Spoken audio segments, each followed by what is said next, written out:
Olá, pessoal que vai fazer a prova do redator revisor.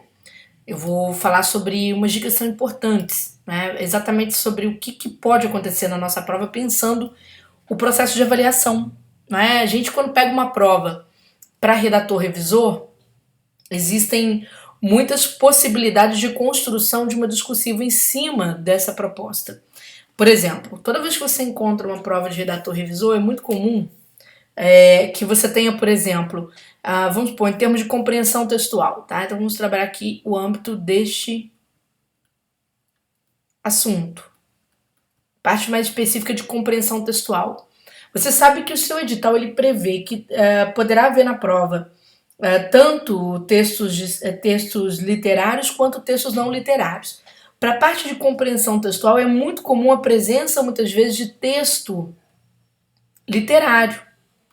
Tá? Então não fique pensando, não vá para a prova imaginando que talvez os caras venham pedir a você a interpretação de um texto bem objetivo, um texto não literário. Por quê?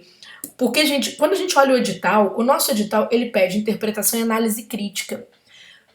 Dentro desse assunto interpretação e análise crítica, você tem várias questões envolvidas, você tem questões que analisam nível de linguagem, você tem questão que analisa objetividade e subjetividade, você tem questão que analisa funções da linguagem, figuras, conotação, é, denotação, enfim. Você tem muitas questões envolvidas, razão e emoção, tem questão que os caras podem trabalhar com eu lírico.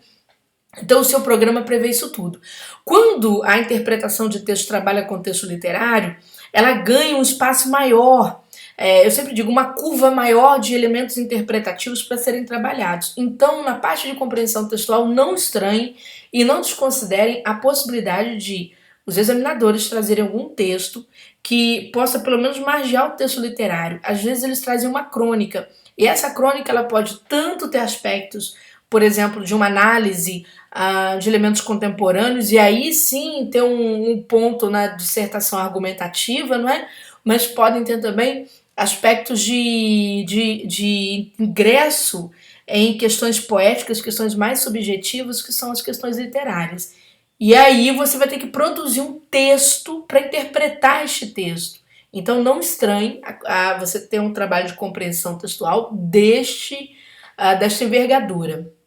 O que a banca pode perguntar? Com base nos critérios, os critérios de avaliação, não é? Ela pode perguntar para você sobre a estrutura discursiva que você está analisando, não é? Dentro daquele gênero, por exemplo, literário, se ela te trouxe um poema, como que é feita a compreensão deste poema, né? A estruturação do poema, a linguagem empregada, qual que é o papel do lirismo, né? Qual é o objetivo central daquele poema, pode ser que aconteça isso, pode ser que a banca te traga uma crítica literária muito interessante, atemporal, não é? Que venha trabalhar questões atuais, e aí a banca ela vai naquele pequeno conto ou naquela crônica e vai te cobrar elementos ali que caracterizam aquele gênero, tá certo? Naturalmente, a banca vai perceber como você vai argumentar, como é que você vai construir a sua interpretação. A interpretação ela tem uma construção muito parecida com a produção textual comum, porque você vai ter que trabalhar de uma forma muito objetiva, tá certo? Objetiva e, no caso, a compreensão textual de forma exemplificativa, ou seja, observar o que tem no texto e extrair uma interpretação dali, tá? Eu vou mostrar um exemplo disso aí daqui a pouco. Eu só vou falar um pouco, saindo um pouco da compreensão, ou seja, da interpretação textual, eu vou falar sobre a produção textual em si, né? O que pode acontecer aqui nesse campo da produção. Possivelmente a banca vai te cobrar argumentação, para você desenvolver um texto de caráter argumentativo. Por quê? Porque quando a gente olha os demais critérios avaliativos, tirando os critérios de análise gramatical que sobram nessa prova, né? Os caras vão cobrar mesmo isso de vocês. A parte de produção textual, eles vão observar aspectos ligados aí a vários níveis da própria argumentação em si, tá certo? Como, por exemplo, a coerência dos seus argumentos, a proposta lógica, a progressão textual. Então, há uma tendência neste sentido. Por exemplo, o que poderia ser exercício? O examinador te apresentar uma minuta de lei, tá certo? E a partir do momento que ele te apresentou a minuta, ele pode exigir de você a formulação de uma justificação. Este é o nome que se recebe, tá? Não é justificativa, não. É justificação mesmo. O que é justificação? Quando você vai estudar a técnica legislativa, eu sei que técnica legislativa não cai para vocês, a técnica da produção da lei, mas a justificação pode cair naturalmente. Você vai ver que a justificação é a parte que defende a importância daquela lei. Por que ela é importante? Então ali vem uma parte de produção argumentativa, em que eles vão analisar tudo. A forma como você compreendeu aquela minuta, não é? Como você lê aquela estrutura, a sua forma de produzir um texto seguindo aspectos principiológicos lá do manual de redação da Prefeitura Municipal de Curitiba. Eles vão observar o domínio das estruturas linguísticas, então pode ser que você tenha uma produção assim. Pode ser também que a banca pegue alguma problemática atual e você tem que produzir uma redação comum, como qualquer aluno seu por aí, né, produziria. E ali eles vão analisar os critérios que eles colocaram, né, por exemplo, a sua forma de argumentar, se você compreende o texto dissertativo argumentativo nas suas partes como a introdução, desenvolvimento e conclusão, tá certo? Se você domina as estruturas sintáticas, aquelas estruturas básicas como colocação, regência, concordância e sinais de pontuação.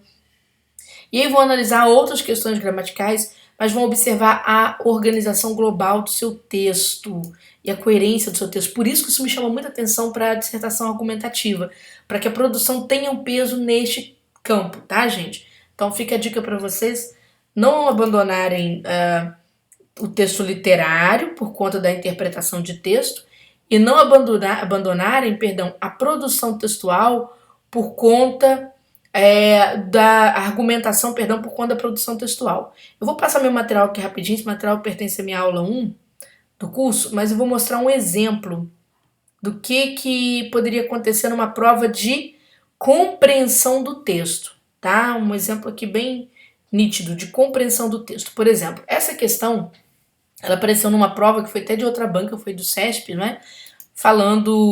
Pedindo para, a partir da leitura desses 3 textos, um texto da Vilma Guimarães, que é filha do Guimarães Rosa, do Mário Quintana e do João Cabral de Melo Neto, para a pessoa discorrer sobre o valor da inspiração e da expiração.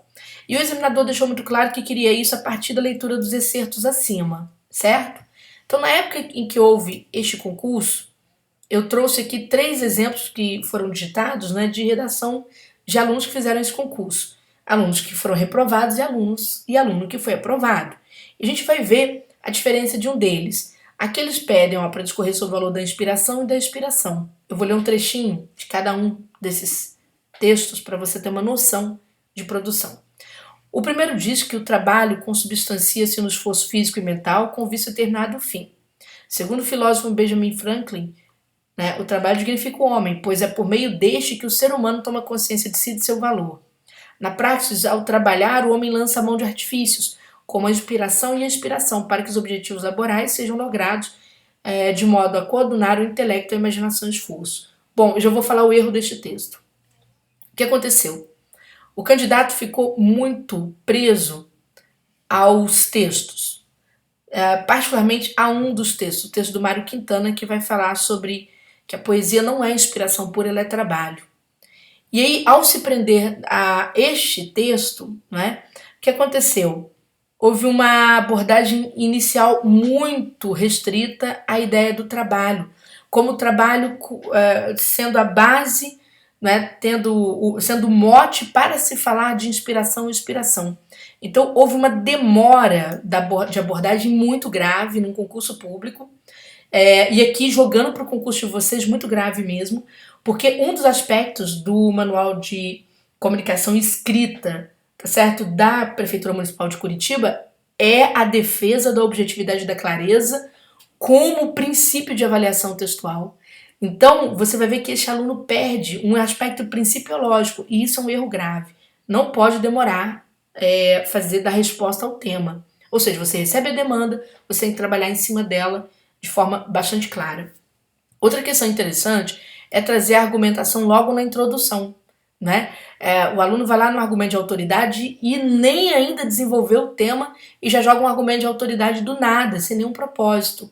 perde-se totalmente a coerência. Aqui fica muito claro para o examinador que o aluno não domina a estrutura argumentativa de construção, chamada argumentação lógica, que nasce do início, se desenvolve em torno da argumentação e da defesa argumentativa, das suas estratégias de defesa, como esta, por exemplo, argumento de autoridade, não é? E depois conclui o texto de forma a ratificar a proposição inicial. Então fica muito claro para o examinador que não há esse domínio de cara. Isso é muito prejudicial a quem vai fazer a prova, tá? Veja que o aluno tenta jogar força no vocabulário, não é? Mas a estrutura é tão ruim que não adianta jogar a força no vocabulário, tá bom?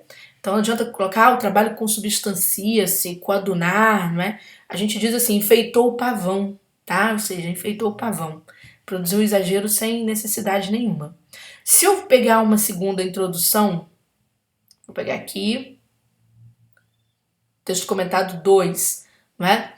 O aluno ele vai tratar, então, da questão de inspiração e expiração. Como que ele tratou? Ele começou da seguinte forma.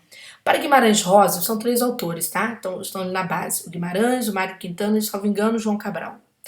Ele diz assim, para Guimarães Rosa, segundo sua filha, a inspiração, ou um estado de transe, sob aspas, ocorria devido à variedade de centelhas inspiradoras. Quando se referia ao santo que baixa, se utilizou uma metáfora para explicar que, de repente, essas centelhas inspiradoras chegavam para compor suas peças literárias, porém, não sem antes ter um período de grande trabalho. Chamava, então, de inspiração a facilidade com que se concebe as ideias depois de muito trabalho. Utilizando ainda uma metáfora, diz, quase sempre um livro é maior do que a gente, justamente para corroborar a ideia de trabalho árduo para a concepção de sua arte. Bom, erro crasso. Errou a tipologia. Por quê? Se você observar, errou o gênero e a tipologia. Quando a banca te pede, vou voltar aqui ao enunciado, ó, discorra sobre o valor da inspiração e da inspiração para o trabalho, ela quer que você produza uma dissertação, você vai discorrer sobre isso, sobre este valor, não é? E a partir da leitura dos excertos acima. O aluno ficou tão preso nessa ideia de partir da leitura dos excertos acima que acabou fazendo uma resenha desses excertos. E não discorrendo sobre o valor da inspiração e da expiração, mas sim discorrendo sobre a forma como aqueles excertos trabalham. Então já foi um erro, praticamente um erro aí de... o aluno tangencia o tema, não é? Mas praticamente quase foge ao tema, tá bom? Então o que houve aqui foi uma ideia muito mais voltada para uma resenha. E qual foi o trabalho? Erros graves, né? Presença de verbos no pretérito perfeito e no pretérito imperfeito, o que entra na casa, né, no imperfeito da descrição e do perfeito da narração, então erra a tipologia textual, inclusive. Vai produzir erro em várias camadas avaliativas, certo? Diferente, por exemplo, olha só, vamos ver um terceiro texto. Vejamos como que esse texto começou. A inspiração faz parte do imaginário coletivo acerca do trabalho do artista. Vamos lá? Inspiração e trabalho. O próprio artista, em muitos casos, nega a predominância da inspiração sobre a inspiração.